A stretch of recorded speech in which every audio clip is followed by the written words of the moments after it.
What's up, beautiful people? It is a fantastic day here at Scalp Logic. I'm Joe, here with Nicole. Hey guys. And today we want to talk about some training. Specifically, well, I'll let you take it, Nicole. Well, specifically online training. And I had a couple of questions I wanted to ask before we get started. Perfect. Yeah. So how many people to date have you trained online? Just online? Just online. So never met him in person, never worked with him in person. Hundreds. Any that you could tell? Any you could name? Some notable names, yeah, I think in the industry that have grew quite a reputation for themselves. This was back in the day in Australia, Caitlin James. Okay. We get a lot of inquiries about her and what's going on there. For her first few years, as far as I know, I was her only guide, only mentor. And of course, you know, the distance, we weren't able to meet. Gosh, yeah, that's not even same time zones. That would have been a little bit challenging. I mean, you know, all around China, all around the world, in Europe. Just to throw a couple of other names out there, Safe, who has a great operation, International Hairlines in Florida and in Egypt, and probably a couple more knowing that guy. He is, wears a lot of hats. He does great for the industry, Safe. But his first, I don't know, year or two, maybe he can clarify, I was his only mentor guidance. Now we had other people in the company that he was able to learn off of as well, so some type of network. But yeah, I was kind of the ringleader, the guy grandfather did. So who was I remember you were telling me somebody you trained with, your first person that you actually trained. This was in person though. So oh, okay. We'll Yeah, we're going back now. God, 2020, we're going back to 2010, I think, or 2011 probably. Jonathan Giroux. Excuse me, so Jonathan he's in New York. He's in New York. It's pretty well known. Actually, that was the first person I had trained. I've only learned this myself at that point for 2 years. And that's when I came up with the concept of a honeydew melon. And that's what we learned. With Jonathan Giroux. Yeah, I mean, we grabbed, I don't know if he recalls, but different fruits, butternut squash. I think I got cabbage for the layers of skin. But we just went to the grocery store and went at it and said, let's see, what can we practice on? Okay, that's really cool because everybody uses that now. Everybody uses it now. Yeah, exactly, really cool. Exactly. It's awesome. Yeah. Awesome. And then just to throw another name we were discussing earlier, people know him as Picasso. That's like calling myself Van Gogh, so I'm going to call him Jeff. Yeah, another great artist. Definitely different styles, way different styles than what we do. But again, that was mostly online that I taught him. First couple of years again. I don't know who these people have worked with since, is why I say the first couple of years. Wow. And I think I asked this because in 2020, we've all kind of gone a little bit more online. And I guess my next question is, do you think that a person can be fully trained online and be an amazing artist? Oh, yeah. Oh, definitely. It's been done. Another name we mentioned, I call him Fernando in Orlando. This guy, he was... he has a great operation in Orlando. One of the only notable artists there. Does great, fantastic work. He was a barber, I believe, or a DJ. Had some kind of background. Very artistic. Very good work. So if you have the right, skill set, and most importantly, what he had was the discipline and the desire. The drive. He was like, just show me the way, and I'll take it. And everybody says that, but some people you just know when they're being honest. So absolutely, 100%, you can learn 100% online. I always say it's an ongoing mentorship. And so if you cancel out like the online and the discussion after like, let's say a 3 or 4 day course, the value is not even close to what you would get as far as ongoing support. Exactly. So because it's like you go there for the couple days, but then you're done. It's almost like, you can reach out for a couple questions here and there, but not continuous long-term support where you get stumped on a client you have different issues going on.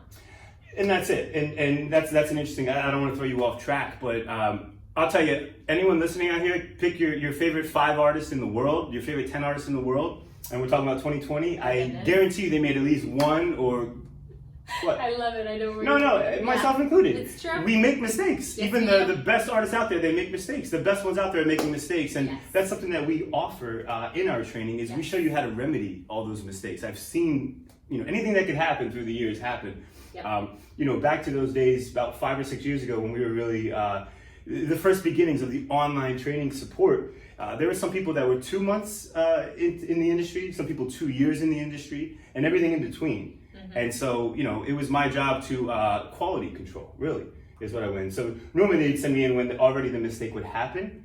And that's when I got the idea, let me try to be proactive and make let's not let these mistakes happen. Exactly. Right? But I learned so much as a result.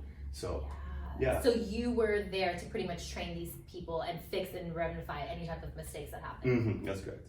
Yeah. Wow. Yeah. Wow. Okay. Cool. We were talking recently, and you were talking about when you first started off, you were using tattoo equipment from the beginning, right? And at this point, this was 10, 11 years ago. Yes. And most people were using the Nouveau Contour, which is like a $1,500 machine. So again, we're going back 10 years. We're going back like 10 years or so, 8 years. Back in those days, it was in large part. So I started off in Florida with a man named Mark, and I apprenticed and learned the hard way. And I learned how to solder my own needles, mix my own pigments, like buy bags of pigment, mix those all together, and even tinker with tattoo machines. I can make like Frankenstein machines with the tattoo machines, just buy a couple of different ones and swap the parts. And so I then moved my talents to upstate New York. And when that happened, it was kind of, and that's when we started growing massively. I started training a lot of people. Okay. And that's when it was like, America versus Europe. Because this industry, this concept started officially as a business in Europe. Yes. And all they were using in Europe was these E-Curie or Nouveau Contour machines. Maybe we can throw one up on the video here. And we're talking like these $1,500, $2,000 bricks. They look like computers. And back in their day, you really couldn't tell. The information age wasn't quite here yet. And it was hard to tell, what is this thing doing? And of course, they'd sell it like this was They look fancy though. Yeah, and they'd sell it like you're doing magical work. Yeah. You're a surgeon. You're not a tattoo artist. You're up and, and so it looked a little more upscale. So I get the... I think at that point, it was just to try to put yourself in a different category, obviously, than a I think tattoo it was the aesthetic appeal. 100% it was it. And I was saying, even back in those days, I was saying it makes the machine, it makes the needle go up and down. You were still saying that? Right? I was saying that, well, I could identify it because I had one of those and I played with it a little bit myself and I identified, oh my gosh, it does the exact same thing functionally. The problem with those, the issue I always had is you can only buy needles that company makes. And so you're locked into whatever needle sets they have. So you can't really experiment and figure out other Well, I was experimenting with all different tattoo machines, all different tattoo needles and all this kind of stuff. And I'd swap them out and just always trying something different. Yeah. So absolutely a huge luxury, a huge benefit. And fast forward now, there's a big company that we know and like to smile about in New York City. That was one of those E-Curie and you can only use this type of stuff. And then fast forward a couple of years and now he was promoting a Cheyenne rotary tattoo pen a couple months after I did. So everybody eventually made the jump into the tattoo world. We still kind of, it's so much different. Learning, well, we're all learning. Exactly. It's just the history, I think, is very insightful for people. So eventually everyone did come around to all tattoo equipment. I'm the first one to say, we're not tattoo artists, it's similar equipment, but the technique is way different. So I think that's very hard for a lot of people to understand. They're like, but you're using the same equipment, but they're not understanding the depth required in day and night difference. Which is why we started saying something different, saying that we're doing subtle pigmentation. Pigmentation is way different. I saw something online, maybe you don't want to dig into it too much. I saw someone in, was it Korea? Somewhere in Asia, and they were renaming S&P. They're saying, we don't do S&P, we do something better. And I love Korea, by the way. Yeah, this is not a representation of the country. This is one specific artist. But what he was saying was, with all due respect, what I see with my eyes, and again, just different styles, right? So we all want different things. We prefer the subtle pigmentation, the more natural look if you were to just shave your head. This guy is, again, for lack of better terms, the Jersey Shore look. It's like, I don't want a hairline, I want the hairline, right? I want to show it off at the beach, and that's not what we advocate, that's not what we're a part of. And the reason why is we are always thinking long term. It's not just the here and now, is how is that going to age with you? What are your kids going to think about that? That's right, understand, I'm not just being a hater for no reason on these styles. What they're doing is it's the immediate picture for the internet, where it looks bold and everything looks maybe crisp because it's vibrant ink and it's fresh.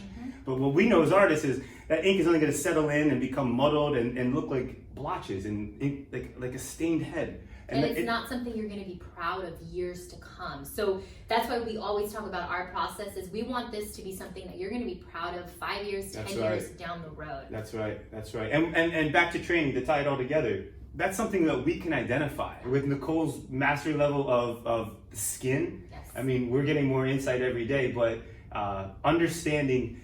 let's say you're a newbie and you're working on something we offer is case studies. It's what a lot of people offer. But I want to say, I'm very confident when I say our case study abilities are top notch. Yes, they are. And something we can identify is the depth required in any particular skin and what you need to do to that skin to get it ready for the next session. It's so much more insightful than just, on a whiteboard. Here's what session 1 density looks like. Here's session 2 density, session 3, and you're not going to learn anything from that. So that's what's so fun. It's so customized. You need customized training to learn. Because everybody's different. Everybody has a different style. Everybody understands differently. That's it. It's not a one fits all. And that's it. And really, I feel that our training, it takes the fluff out and it really teaches you what you need to know. We get tons of messages on this and why it's so customized. So I wanted to break down a little bit of what it is that we do that makes it so different. Okay. I think starting off, it's definitely something that we would even have a conversation wherever you are in the world over the phone on bald psychology. Making sure before you even dig into subtle pigmentation, you're gonna understand, because look, I'm not bald, but I've spoken to enough people to understand what it is that they're going through, or at least try to put myself in their shoes, right? And understand the conversations that you're gonna have with them. That's first. Before you even start working on them, before anything comes, you have to be able to understand them. It's so important. So that's something that we offer that is, honestly, to me right there, that's priceless. So you understanding that first, right? The next thing is the pre-care. How are you gonna prepare their skin to optimize the results long-term before they even come in to see you? Do you know how to do that? After that, once they're in there, is the environment that they're coming into. What do you have going on? I think that's one of our biggest things, that we really set a nice and beautiful environment for all of our clients.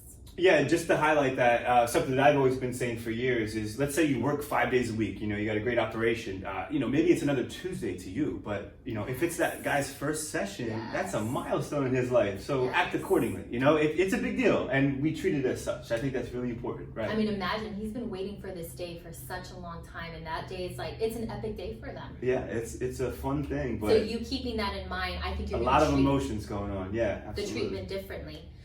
The next thing is hairline contour. That's a really huge one. It's understanding, you're never doing too much and always building up so that you never make any mistakes. If I could say just one final thought, when it comes to the training, let's say you are looking at another company, with all due respect, I know exactly what that company's doing. I know the needles they're using, whether they're using an ink bottle with a label around it. I can give you my best guess, and I'll probably only need 2 or 3 guesses to tell you exactly what the original ink is that's in that bottle. And it doesn't stop there. When it comes to the needle sets, I prefer single needle. In any event, we give you the best information on both. And so you make, and I want you, if you take our training, you're gonna have both skill sets in your repertoire, a single needle and a 3, because it's definitely completely different skill sets required to be able to use both handily.